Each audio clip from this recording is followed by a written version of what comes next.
باقی رہی بات کہ اتنی سرعت سے کیسے چلے گئے، اتنی تیزی سے کیسے چلے گئے، وہ کہتے ہیں اتنی تیزی سے نہیں کوئی جا سکتا۔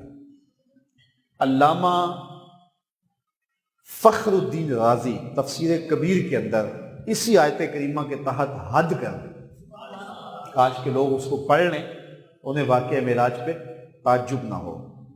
آپ فرماتے ہیں کہ کیوں نہیں اتنی تیزی سے جانا ممکن؟ جبریل روز آتے تھے، روز جاتے تھے، ملک الموت روزانہ آتا ہے، روزانہ، اور کتنی سرعت سے جاتا ہے، تو ممکن کیوں نہیں؟ ہاں ممکن ہے۔ پھر آپ نے ایک مثال دی، آپ فرمایا کہ حضور تو حضور ہے نا، حضور کی تو شان ہی بڑا ہے۔ لوگ کہتے ہیں حضور اتنی جلدی سے مسجد حرام سے مسجد اقصیٰ گئے، مسجد اقصیٰ سے مسجد حرام آ گئے، جب واپس آئے تو کنڈی بھی ہل رہی تھی، بستر بھی گرم تھا، پانی بھی چل رہا تھا، اتنی جلدی گئے، اتنی جلدی پلٹ کے آئے، کیسے ممکن ہے؟ وہ کہتے ہیں 2 مہینے لگتے کہ چھو کے بھی آنا ہو، اور حضور گئے اور آئے اور نبیوں کی امامت بھی کرائی، خطبے بھی دیے وہاں، اور پلٹ بھی آئے، اور یہ آنکھ جھپکنے سے قبل منظر ہوا۔ وہ کہتے ہیں اتنی جلدی کیسے گئے، اتنی جلدی کیسے آئے؟ تو علامہ راضی اس کا جواب دیتے ہیں، سنو امام راضی کا جواب۔ امام راضی کہتے ہیں کہ جب ملکہ بلقیس چلی نا ملک سبا سے، تو حضرت سلیمان نے کہا مجھے تخت بلقیس چاہیے، اللہ اکبر، مجھے تخت بلقیس چاہیے۔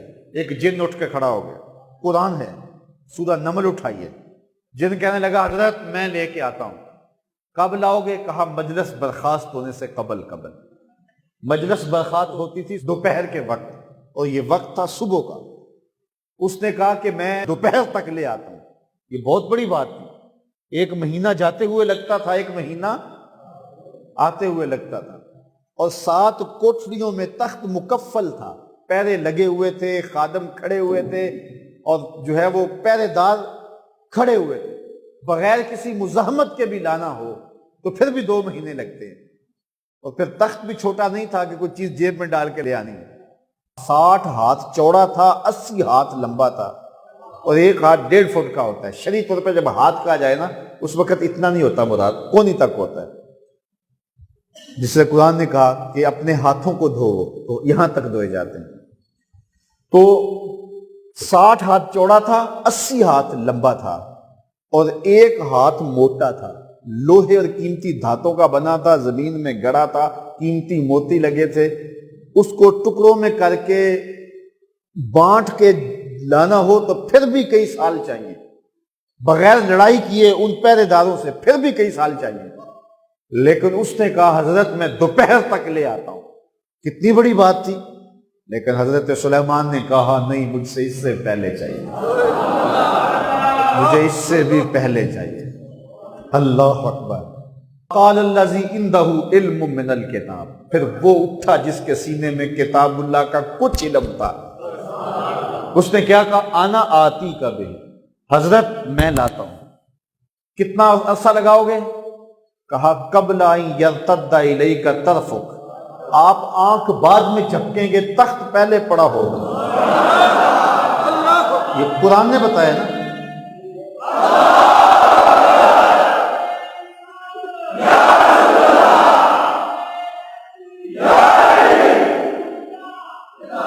اس نے کہا کہ آپ کی آنکھ جھپکنے سے قبل میں تخت حاضر کر دوں گا، اور حضرت سلیمان نے ابھی آنکھ نہیں جھپکی، تخت پڑا ہوا تھا۔ اور جو لے کے آیا وہ کون تھا؟ بنی اسرائیل کے نبی کا ایک امتی تھا، آصف بن برخیہ نام مفسرین نے بتایا۔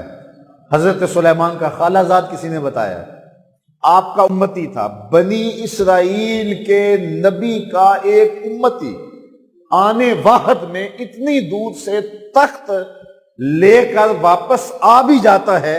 انا آتی کا بہی، میں ابھی لے کے آیا، اور آنکھ جھپکنے سے قبل وہ تخت حاضر بھی ہوتا ہے۔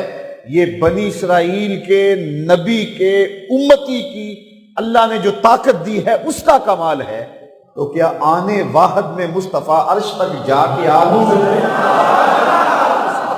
غازی کہتے ہیں ذرا سوچو تو صحیح، یہ کیسے ممکن نہیں ہے؟ اگر کوئی مستشرق بے دین اگر انکار کرے تو وہ تو کرے نا، لیکن اگر کوئی کلمہ گو قرآن کو ماننے والا انکار کرے تو وہ کیسے انکار کرتا ہے؟ آصف بن برخی آنے واحد کے اندر تخت حاضر نہیں کر دیتا؟